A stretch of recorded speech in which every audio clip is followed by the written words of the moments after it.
Okay po. Ito po. Di halika, nagde-demo na siya. So, pag ganyan, reverse. Di ba pwedeng mawala ng tunog yan? Bali sir, Eskandaloso yung reverse. tape lang. Pero ano kasi yun sir eh. Safety. Kasi yun eh. Tapos yan, pag-inig ko. Tapos yung sa baba, naligaw ko sa kami sa gabi. Tapos, dito po sa dulo na sa gitna, off po yan ang ilaw. Pag sinagad ng dito pa kaliwa, on na po yan. High and low. Medyo mahina lang talaga kasi hindi ka sa buton. Tapos pag po tayo dulo lang po, speed selection.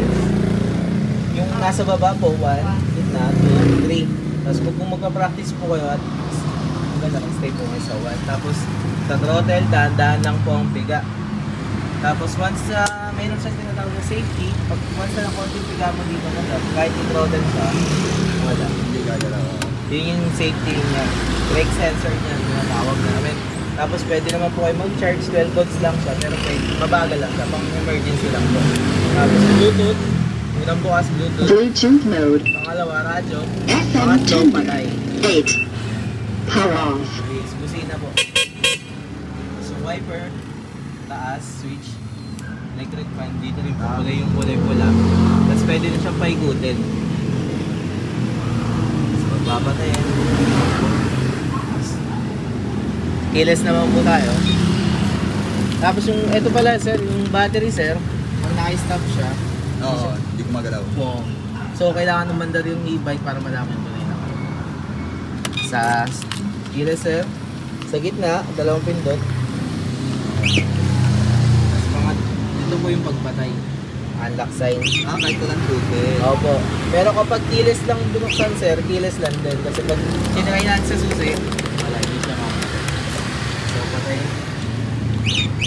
Sa lock sir, ito, first alarm niya yung may tunog niya.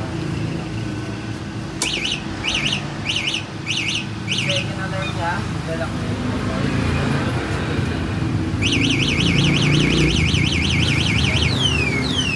Stop siya.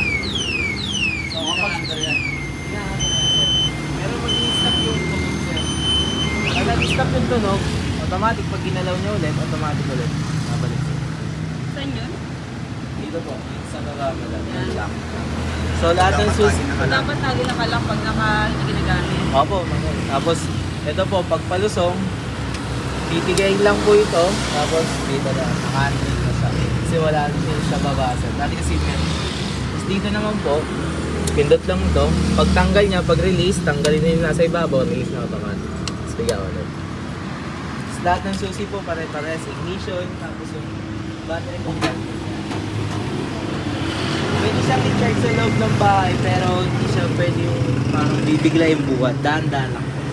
Tapos pag i-charge siya, tatanggalin. Unplug lang po. Tapos pag ibabalik natin si battery, kailangan lang po hindi naipit yung wire na to. Kasi pag naipit po, pwede siyang mag-react. Kasi naipit yung kuryente. Bago ba yung battery? Yes sir, kahit pabuksan nyo yan dun sa kakilala nyo, Ang daming gasgas. kahit lang yan sir. Taste lang naman yan, sir. Oo sir. Pero kung gusto nyo, sir, pabuksan nyo, walang problema. Pa-check nyo per ampere. Ang battery po, kapag may sira, mabilis siya i-charge, mabilis maloban. Pero kung madalas po kayo nasa puro packet, mas malakas kumain ng battery po talaga. So, compartment niya sa likod, kailangan po isusi.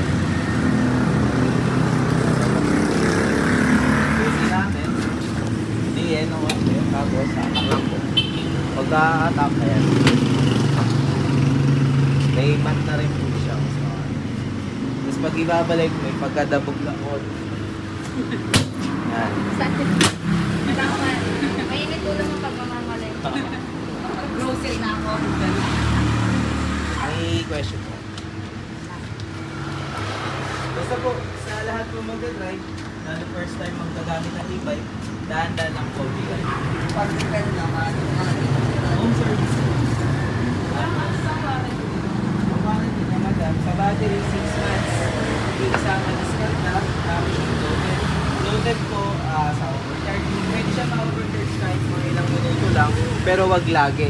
Kasi kapag yung e-bike natin, iiwan natin ng mga ilang days bago tayo bumalik sa bahay, kailangan sa kanya is full charge. So kapag iniwan nyo siya 2 bar ang laman, tapos mga 3 days kayo babalik, 3 days siyang gagamitin, madidiskarga siya sir.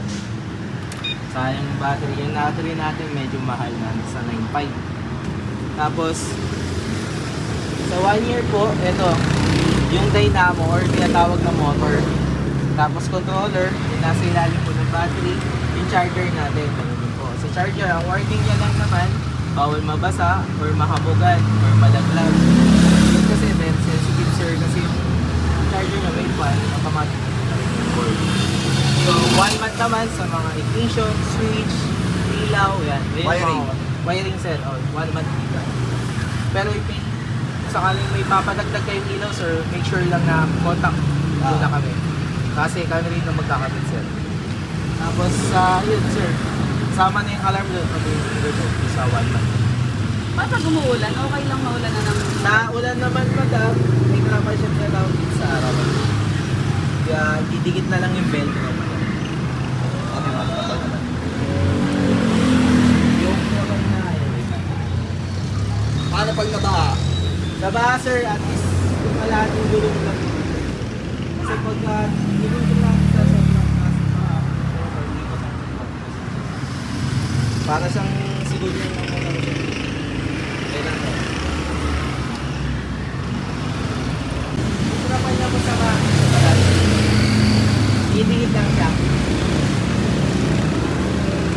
Tapos, pag sobrang lakas ng ulan, may natawag siyang grounded. Yung tunog po sa parang ganito po. Sunod-sunod dyan. Pero hindi naman po siya sira totally. Pagka nababasa lang ng sobrang lakas ng ulan, yung relay na tinatawag. Relay. Oo, sir. Pag nabasa lang, Nabasa. ganun na. Diretso. Tapos, pag natuyo siya, mawawala din. Tapos sir, kung sakali naman hindi talaga siya tumigil,